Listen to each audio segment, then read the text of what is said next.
सबको जय मसीह की। दोस्तों, अगर आप भी प्रभु यीशु मसीह का कहानी सुनना पसंद करते हैं तो चैनल को सब्सक्राइब जरूर करें।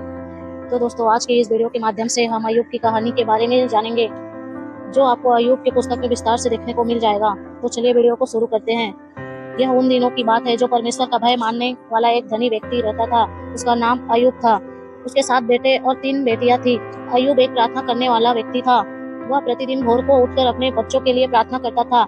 उसके हजारों ऊंट और भेड़ बकरियां थी और नौकर चाकर थे। वह दयालु भी था। वह गरीब और अनाथ की सुधि लेता था। उसके समान उस देश में दूसरा धनी नहीं था। एक बार स्वर्ग में परमेश्वर और उसके दूतों की एक सभा लगी थी। प्रभु परमेश्वर सिंहासन पर विराजमान थे और सारे स्वर्गदूत उसके सम्मुख उपस्थित थे। परमेश्वर ने सवाल किया कि अय्यूब के जीवन में एक स्तर और आशीष दिया जाए, और सभी स्वर्गदूत जानते थे कि एक स्तर और आशीष होने के लिए अय्यूब को परीक्षा से होकर जाना पड़ेगा, और इसलिए सभी स्वर्गदूत शांत खड़े थे। तभी वह शैतान आया। तब परमेश्वर ने उससे पूछा, तू कहाँ से आता है? शैतान ने कहा, मैं यहाँ वहाँ पृथ्वी में डोलता डालता आता हूँ। तब परमेश्वर ने शैतान से पूछा, क्या तूने मेरे दास अय्यूब को देखा है कि वह मेरा भय मानता है? तब उस दोष लगाने वाले शैतान ने कहा, क्या वह तेरा भय बिना लाभ के मानता है? यदि तू उसके आशीष को वापस ले ले तो वह तेरा इनकार करेगा। तब परमेश्वर ने कहा, ठीक है, तू उसे छू के देख, तब भी वह मेरा इनकार नहीं करेगा। तब शैतान ने कहा, मैंने उसे छूना चाहा था, लेकिन तूने उस पर और उसके सभी चीजों पर बाड़ा लगाया है। तब परमेश्वर की अनुमति पाकर शैतान ने अय्यूब की परीक्षा की, और एक ही दिन में उसके सारे खेत खलिहान और पशु सब कुछ नाश कर दिया। एक सेवक ने आकर अय्यूब को यह दुख की खबर बताया कि एक देश की सेना ने आकर सब कुछ लूट लिया और नाश कर दिया। अय्यूब तब कहने लगा कि परमेश्वर ने दिया था और परमेश्वर ने ही ले लिया, उसके नाम की स्तुति हो। तभी दूसरे सेवक ने आकर यह खबर दी कि तेरे सारे बेटे और बेटियां एक घर में खाना खा रहे थे, और ऐसी आंधी चली कि वह घर गिर गया और तेरे सभी बच्चे मर गए। मैं ही बच्चा हूँ ताकि यह समाचार सुनाऊं। यह सुनकर अय्यूब बहुत ही दुखी हुआ। किसी भी माता पिता के लिए यह असहनीय दर्द होता है, लेकिन अय्यूब तब भी परमेश्वर को कुछ भी बुरा नहीं कहा, बल्कि परमेश्वर को धन्यवाद दिया। उसके बाद शैतान ने अय्यूब के शरीर में बड़े बड़े फोड़े दिए और बहुत दुख दिया।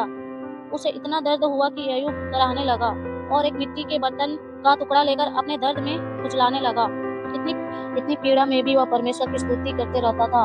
ये खाली हाथ और नग्न आया था और वैसे ही वापस चले जाऊंगा। परमेश्वर ने दिया, परमेश्वर ने लिया, उसके नाम की स्तुति हो। अय्यूब के दर्द के समय भी उसे परमेश्वर की स्तुति करते देखकर अय्यूब की पत्नी ने कहा, तू परमेश्वर की निंदा करके मर क्यों नहीं जाता, जिसने तुझे इतना दर्द दिया है?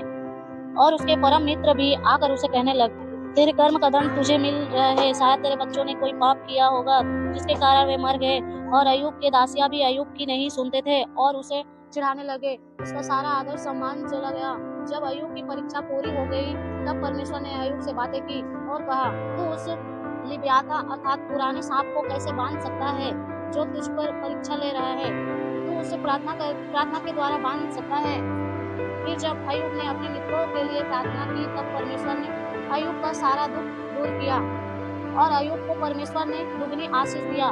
उसके 10 बच्चे हुए, अर्थात 7 बेटे और 3 बेटियां, और वे पूरे देश में बहुत सुंदर थे, और उसके जानवर पशु आदि पहले से दुगने हो गए। परमेश्वर ने उसे सब कुछ बहुतायत से वापस दिया। अय्यूब ने सीखा कि परमेश्वर सब कुछ कर सकते हैं। अय्यूब जान गया कि परमेश्वर असंभव को भी संभव कर सकता है। जो कुछ भी खो गया था, अय्यूब ने सब कुछ दुगनी आशीष के रूप में प्राप्त कर लिया। परमेश्वर की कोई भी योजना निष्फल नहीं होती है। अय्यूब ने जाना कि परमेश्वर जब किसी व्यक्ति के लिए आशीष की योजना बनाता, उस आशीष को आने से शैतान भी नहीं रोक सकता। परमेश्वर अपने लोगों को यही प्रतिज्ञा देते हैं, मैंने तुम्हारे लिए योजनाएं बनाई हैं। वह योजनाएं लाभ की है, हानि की नहीं। परंतु पहले मैंने तेरे विषय में कानों से सुना था, परंतु अब मेरी आंखें तुझे देखती है। जब परीक्षा और दुख रूपी अग्नि से होकर हम गुजरते हैं, तभी परमेश्वर के उस जलाल को देख पाते हैं और हम सोने के समान निखर कर बाहर आते हैं। अय्यूब ने प्रार्थना की सामर्थ को समझ सका। जब अय्यूब अपने मित्रों के लिए प्रार्थना किया, तब प्रभु ने उसकी स्थिति पहले जैसे ही कर दी और उसका सारा दुख दूर किया। अय्यूब जान गया कि दुख का कारण हमेशा पाप ही नहीं होता। अनेक बार जैसा लोग कहते हैं, यह तुम्हारे पापों का दंड है, ऐसा सच नहीं होता। कई बार दुख परीक्षा के रूप में हमारे जीवन में आते हैं ताकि हम उस परीक्षा को पास करें। अय्यूब ने जाना हर संकट में केवल परमेश्वर ही उपाय कर सकता है। संकट के समय तू मुझे पुकार और मैं तेरी सुनकर तुझे छुड़ा लूंगा और तू मेरी महिमा करने पाएगा। अय्यूब ने सीखा, परमेश्वर ही हमारा सम्मान वापस लौटा सकता है। जब सब कुछ अय्यूब के पास वापस आ गया और उसकी बेटियां पूरे देश में सबसे सुंदर पैदा हुई और वह दौलतमंद हुआ, तो उसकी प्रशंसा और सम्मान उसे वापस मिल गया। अय्यूब की कहानी में अय्यूब ने सीखा कि परम मित्र और परिवार के लोग भी असफल हो सकते हैं और साथ छोड़ सकते हैं, लेकिन परमेश्वर नहीं छोड़ेगा। परमेश्वर ने प्रतिज्ञा की है, एक माता भी अपने दूध पिलाने वाले बच्चे को छोड़ सकती है, लेकिन मैं न तो कभी तुझे छोड़ूंगा और न कभी त्यागूंगा। तो मित्रों, आज के लिए बस इतना ही। मैं विश्वास करती हूँ कि बाइबल में से अय्यूब की कहानी से आपने आशीष जरूर पाई होगी। अगर आप परमेश्वर को धन्यवाद बोलना चाहते हैं तो कमेंट करके बोल सकते हैं। तो उम्मीद करते हैं कि हमारा यह वीडियो आपको पसंद आया होगा। अगर पसंद आया तो वीडियो को लाइक और शेयर करना बिल्कुल भी न भूलें। चैनल में नए हैं तो सब्सक्राइब जरूर करें। फिर मिलेंगे अगली वीडियो में, तब तक के लिए आप सभी को जय मसीह की।